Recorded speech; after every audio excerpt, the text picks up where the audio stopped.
You are listening to the Stop Binge Eating podcast with Kirsten Sarfty, episode number 181. Welcome to the Stop Binge Eating podcast. It's time for you to end your food obsession and begin feeling confident and in control around food. You are absolutely capable of eliminating binge eating from your life, and I'm going to show you how by giving you simple tools and insights that you can apply in your own life. I'm your host, Kirsten Sarfty. Now let's get to it. Hi, this episode is going to be an important message for you to hear as you're going through the process of stopping binge eating. You might have some ideas about what that process is going to look like for you from start to finish, especially after you've been learning so much on this podcast and have so much knowledge.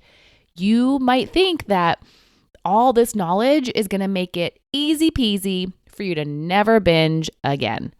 Or you might think that even with all your knowledge, stopping binge eating is going to be really hard. Or maybe you're somewhere in the middle.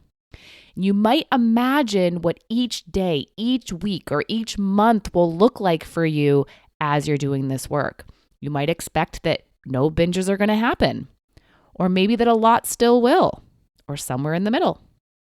And you may be right about this for you. But you also may not be. Now, everyone's process looks different, and I can't tell you what yours is going to look like. I can't tell you what is unrealistic or realistic for you. There's so many factors that determine that, and most factors cannot be predicted because they are uncovered along the way. But I will say that for most people, never binging at all once you start trying to stop binging is unlikely to happen. Most people will binge while they're in the process of stopping binge eating. From what I've seen from doing several rounds of my Stop Binge Eating program and from working with lots of one-on-one clients before I began the group program, and from hearing people's stories who I've never worked with, stopping cold turkey is the exception, not the norm. For myself, I didn't stop cold turkey once I learned what I needed to learn. My stopping binge eating process really began when I was in my life coach training and certification program. Throughout the training, I learned how to change myself, my behaviors, my thoughts, and my habits. And on the final day, I got the most insightful information I had ever received about binge eating, which was the concept of the lower brain and higher brain, which I talked about in episode 2 of this podcast in case you missed it. And that night, after learning everything I learned, I binged. At breakfast the next day, it was like a mini binge. I also binged a few days later when I finally returned home from the training after visiting friends that lived nearby to where the training was. It wasn't instantaneous that once I learned everything, I was done. I still felt urges. I still gave in to urges. I still binged. And that was part of the process for me. What wasn't part of the process was believing I wasn't capable of not binging or beating myself up because I had those binges. I actually looked back at my journal from that time, and reading through what I wrote, I didn't write anything about how these binges meant that I couldn't stop. I wrote about how it was part of the process and how I believed I could do it, and I kept going and kept putting in the effort and applying the tools that I had learned in my training. I believed it was part of the process, and it probably will be for you too. When you're working on stopping binge eating, you binging doesn't mean that you're not on the right path.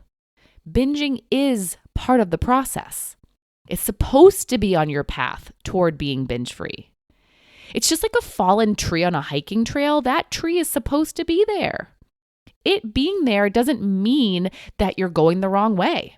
It just means you're going to figure out how to get over it or around it. You're going to overcome the obstacle of the tree and become a better hiker as you step up and over it, or as you navigate yourself around it.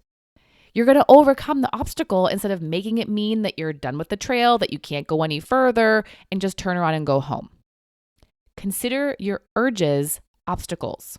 Consider a binge an obstacle. The urge is supposed to be there, and you're going to handle it. And you're going to become better for having handled it instead of just eating to make it go away. The binge is supposed to happen. And when it does, you're going to handle it productively. You're going to learn from it and strategize for the next time you feel an urge. These obstacles are part of the path. They are the part of the path where you learn something.